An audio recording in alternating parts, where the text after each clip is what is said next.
Hello everyone, my name is Deanna, and it's been a while since I've done a video, but I thought I would just come on here today and share with you how I've decorated my family room for spring. Now some of you may still recognize me. I used to be an antique dealer and I did a lot of videos when I was a dealer, and my passion or favorite was primitive style.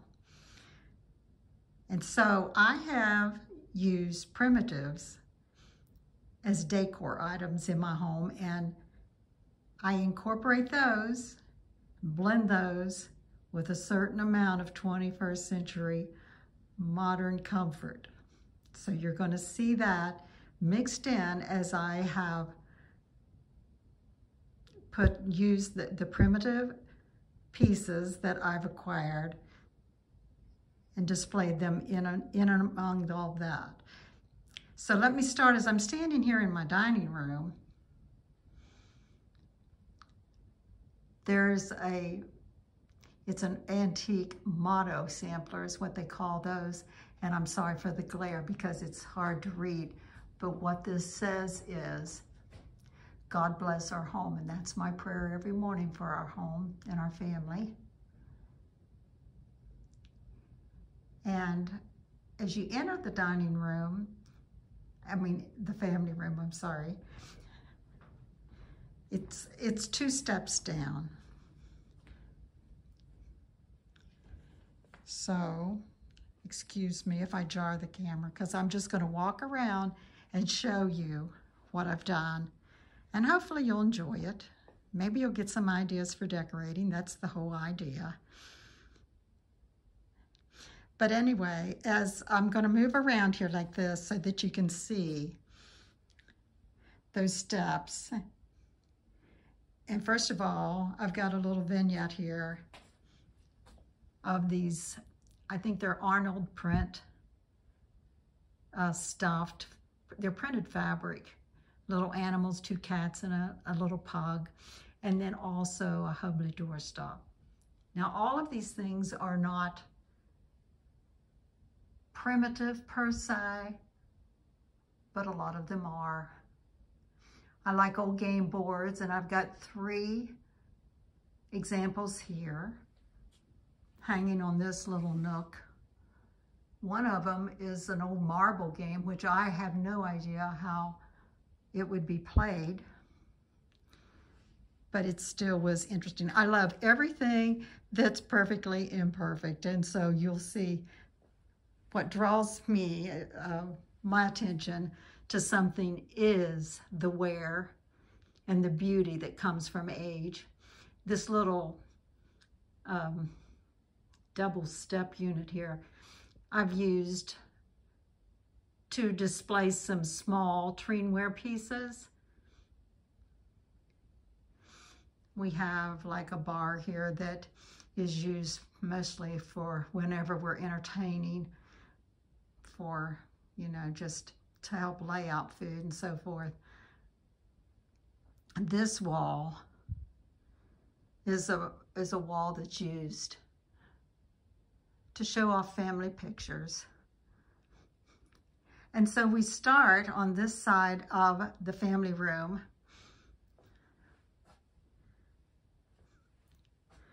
And I have taken a piece of an old coverlet that was, in bad shape. So I've made what I can out of it. This is a little vignette that I put together with little cotton spun chicks for spring. Just putting little tin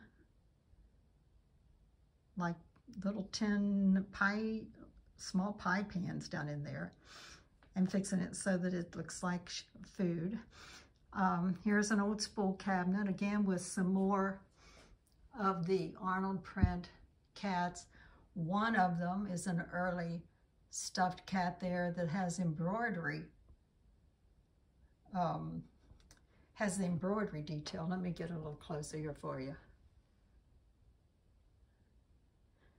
And one here in the front is a German. It's actually German because it's a paper mache cat, and it you can see on some of the newspaper that was used as in the paper mache that it has German print on it. This is a Ware Tin Cup, and a lot of these kind of things are mid-1800s, mid-19th century. Over here in this nook is it's just got a globe that I actually use when I want to see where places are in this world. I'm going to back up here so that you can see. I have an old, storage box trunk that I have put a mustard color on for paint. Then I have a display here of Franklin Maxims, is what these little mugs are called. Now they are from the late 1700s. And they have little sayings on them that were taken from Benjamin Franklin's Poor Man Almanac, I think, or something like that is what it's called. On the top is that little duck there, or what is a pipsqueak is what that's called. There's an alphabet plate, and there's a cast iron rooster. And these little alphabet plates are also from that same time period.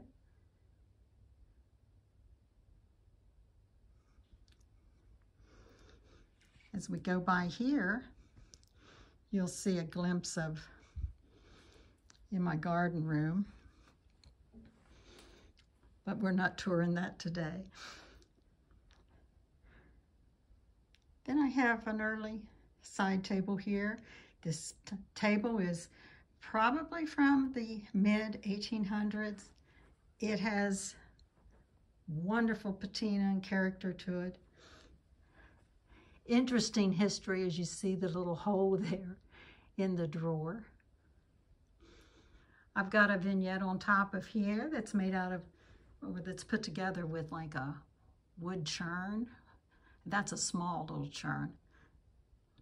Probably maybe a sample. I've got an early basket here that I've stuffed with these old pillow tucks is what I believe they're called. And then there's a carved wood rabbit sitting on early fabric covered school books. Underneath I have my collection of wood bowls nested together. And as you'll notice, I use a lot of braided mats. You can see that you can get them, the size of a rug to put on the floor, but these are more for tabletop displays. They're hard to get.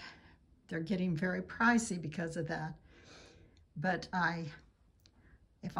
when I run onto them and I can use them, I usually grab them. Here's some more early game boards. Again, I like the graphic appeal. Now here's the modern 21st century television. But it sits on a well-worn little cabinet there that's painted. I have an early jug there that's on the floor beside of it. These are some terracotta little tiles that I put on display here. And another crock sitting on little benches. I like little benches. Now the bookshelves, as you can see all along here, each shelf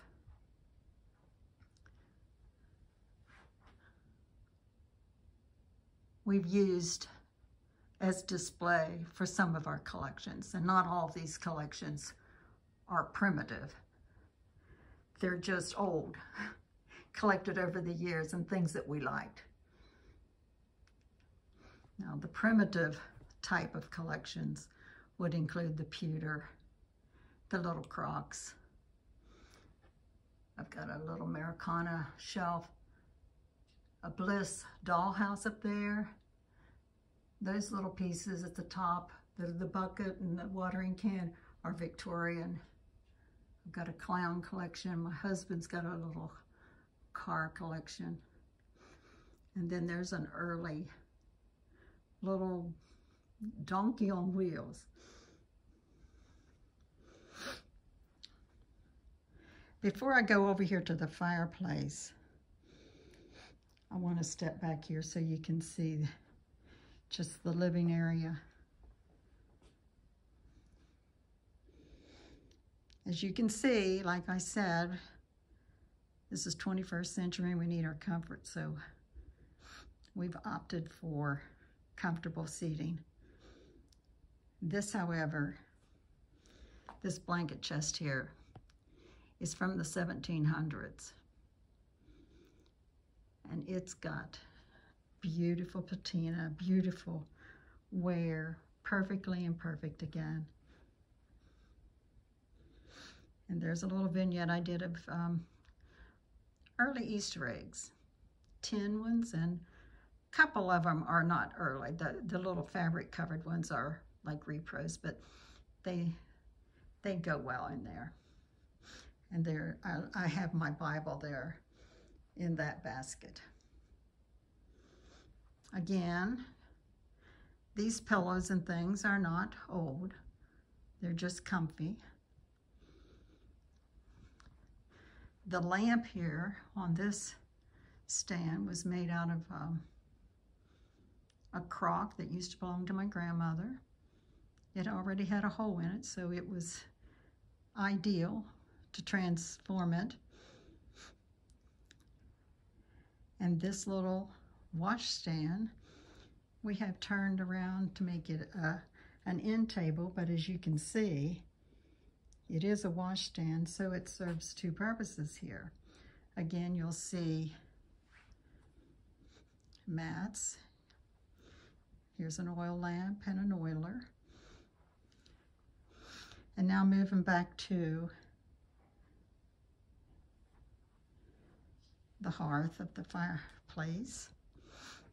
I've recently transformed the brass fireplace into a black one, which I'm really happy with. I've got little vignettes here, and I've got an especially Easter one, I guess, with the bunnies. Now, these are my early bunnies. One's a velvet, one's a hard stuffed rabbit, some little pillows in there, a couple old rabbit books, Peter Rabbit, and something about the little bunny there. And then above on the mantle, I usually have like a primitive print over this mantle, but I just so happened I had this big picture that's the boy and the rabbit, which is ideal for this display. And so I had to put him up here with these early rabbits. This is my collection of, a lot of them are candy containers, like their heads come off, or in this case, the little girl with the green suit, the base comes off, and you would put candy in there. But I've added some faux greenery. And then over here on this side, this rabbit is a wood paper mache mold from a factory that made those. Again, this is not primitive, but a collection of my husband's that he enjoys, these carnival canes. And then more printed fabric dolls. Now these are fabric mill dolls from 1900. Another braided mat, as you'll see. On this shelf, if I can get around here, is more of my pewter collection. And some of these pewter plates date back to the 1700s. You can tell by the touch mark. Here's my clay face Santa collection. They stay out all year. They go, you know, I display them in different places at Christmas time.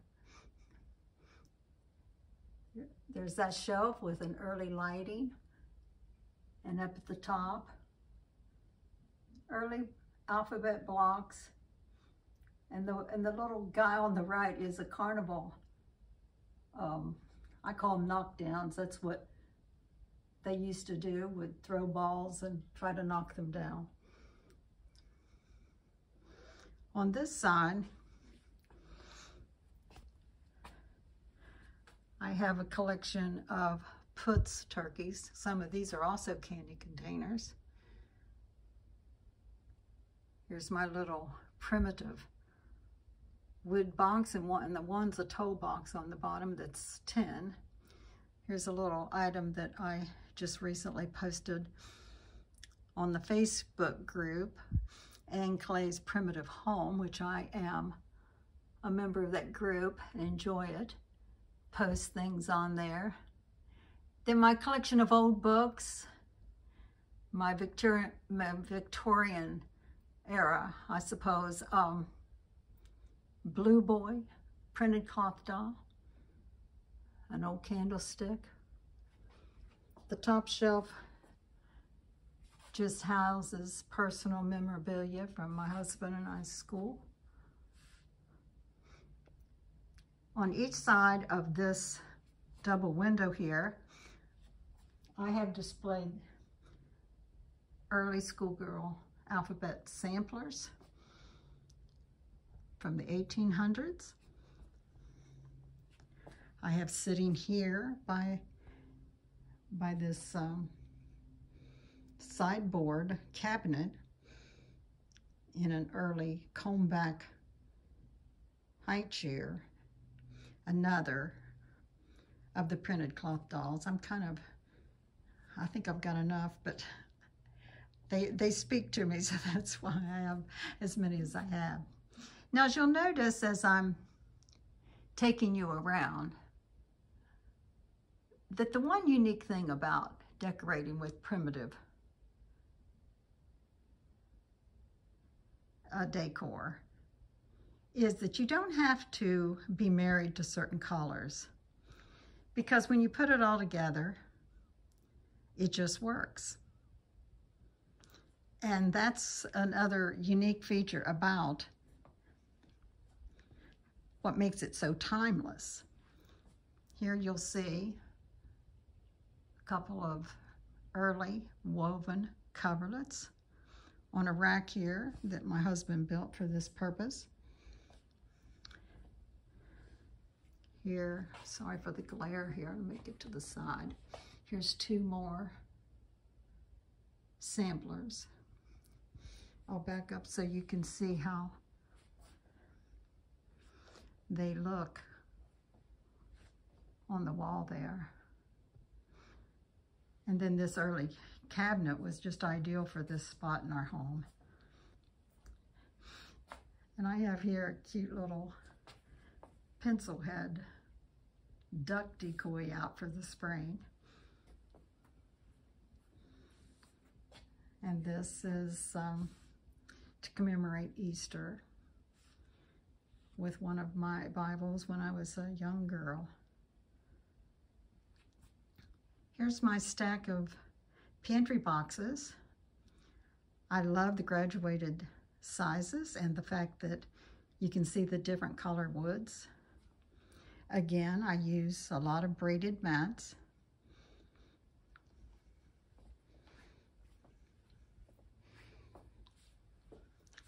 I have here a primitive Windsor chair with a large mohair bear. And this primitive chair is a mustard color, which again, the different colors are like a crayon box, and so they really work well with the valance and the curtain valances that I have in this room, because you've got all different colors.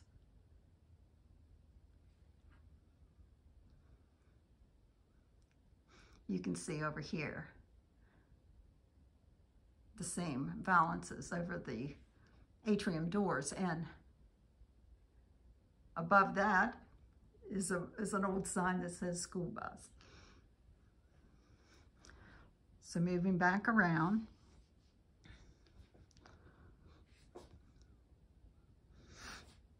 you can see more.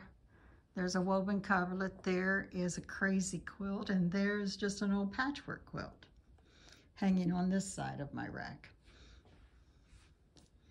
This table here is a unique table that folds down and has storage in both sides, as you can see here.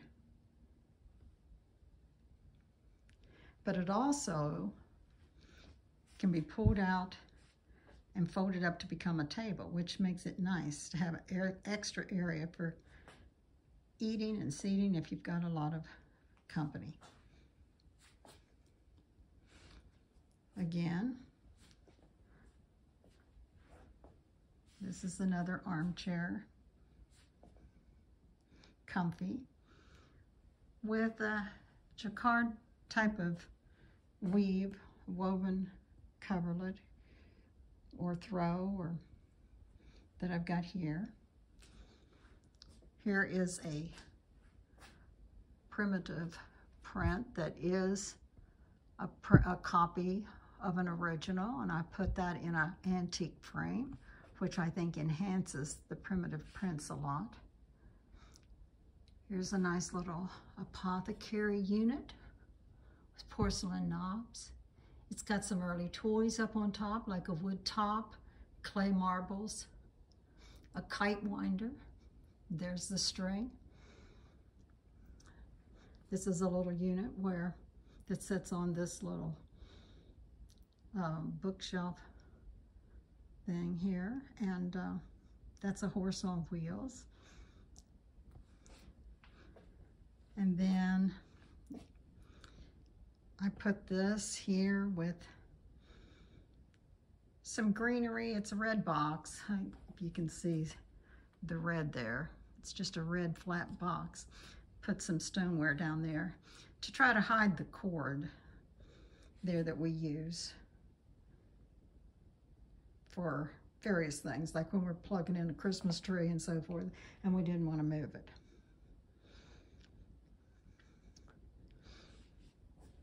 So I'll just step back here, you take a look. You can see my dining room area from this as you would go in, but we're not going to tour the dining room today. The video is getting too long.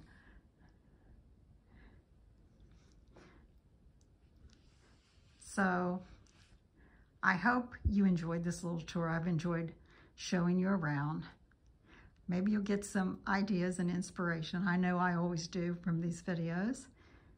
And I thank you for watching. Have a wonderful, blessed day.